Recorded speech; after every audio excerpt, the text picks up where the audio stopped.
Hello students, एक बहुत important question बनता है कि how to identify ideal and non ideal solution, और उसमें भी नॉन आइडियल में फर्दर हम कैसे पहचानेंगे कि कौन सा सॉल्यूशन पॉजिटिव डेविएशन शो करेगा और कौन सा सॉल्यूशन नेगेटिव डेविएशन शो करेगा।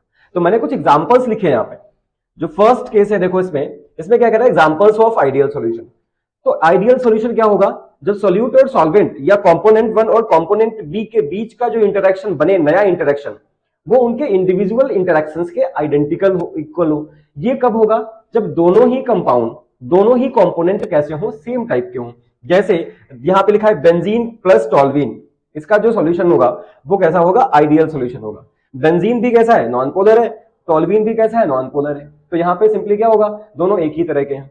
N hexane and n heptane, hexane और हेप्टेन सिंपली ये भी क्या है, हाइड्रोकार्बन है, सिंपल है, नॉन पोलर है। Ethyl bromide and ethyl iodide, ठीक है। इसमें क्या है, ब्रोमीन और आयोडीन के इलेक्ट्रोनेगेटिविटीज में बहुत लिटिल डिफरेंस है, तो कोई खास इंटरेक्शन, न्यू इंटरेक्शन जो होगा वो स्ट्रॉन्गर नहीं होगा, ना तो वीकर होगा। तो ये आ जाएंगे आइडियल सॉल्यूशंस में। एग्जांपल्स ऑफ पॉजिटिव रेडिएशन, इसमें क्या है, ए बी के बीच का जो इंटरेक्शन होना चाहिए, मतलब कंपोनेंट ए और कंपोनेंट बी के बीच का जो इंटरेक्शन होना चाहिए, should be less than the individual interactions of the components, ठीक है ना। इसके एग्जांपल्स देखिए, एथेनॉल एंड साइक्लोहेक्सेन। एथेनॉल कैसा है, एथेनॉल में हाइड्रोजन बॉन्डिंग मिलती है, पोलर होता है। साइक्लोहेक्सेन कैसा होगा, नॉन पोलर, हाइड्रोकार्बन है ना। तो ये साइक्लोहेक्सेन क्या करेगा, साइक्लोहेक्सेन एथेनॉल की जो हाइड्रोजन बॉन्डिंग है उसको वीक कर देगा, और जब हाइड्रोजन बॉन्डिंग वीक हो जाएगी तो क्या होगा, इंटरेक्शंस कम हो जाएंगे, जो कि फर्स्ट केस कंडीशन है ना।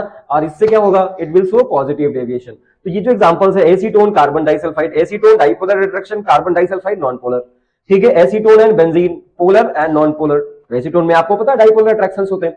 तो इसके बेसिस पे हम आइडेंटिफाई कर पाएंगे कि कौन सा किस टाइप का डेविएशन शो करेगा, मतलब कौन सा सॉल्यूशन किस टाइप का डेविएशन शो करेगा। ये बहुत इंपॉर्टेंट है। फटाफट आ जाइए, एग्जांपल्स ऑफ नेगेटिव डेविएशन देख लीजिए। इसमें क्या होगा, A B interactions should be greater than the individual interactions of component present in the solution। तो इसमें देखो, इसमें भी इसी तरह से होगा, क्लोरोफॉर्म एंड बेंजीन, ठीक है ना।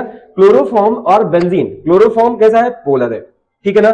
जब बेंजीन उसके साथ में ऐड कर दोगे तो बेंजीन और क्लोरोफॉर्म का जो इंटरैक्टिव फोर्स है वो बढ़ जाएगा, ठीक है। Chloroform and diethyl ether, acetone and chloroform, water and HCl, acetone and aniline and water and nitric acid. तो ये एग्जांपल्स आप फटाफट अपनी कॉपी पे लिख लीजिए, ठीक है ना, क्योंकि ये बहुत इंपॉर्टेंट है। 4-6 बार पढ़ोगे आपको आइडिया मिलने लगेगा कि how to identify the nature of solution, whether it is ideal और non ideal, whether it is showing positive deviation और नेगेटिव डेविएशन।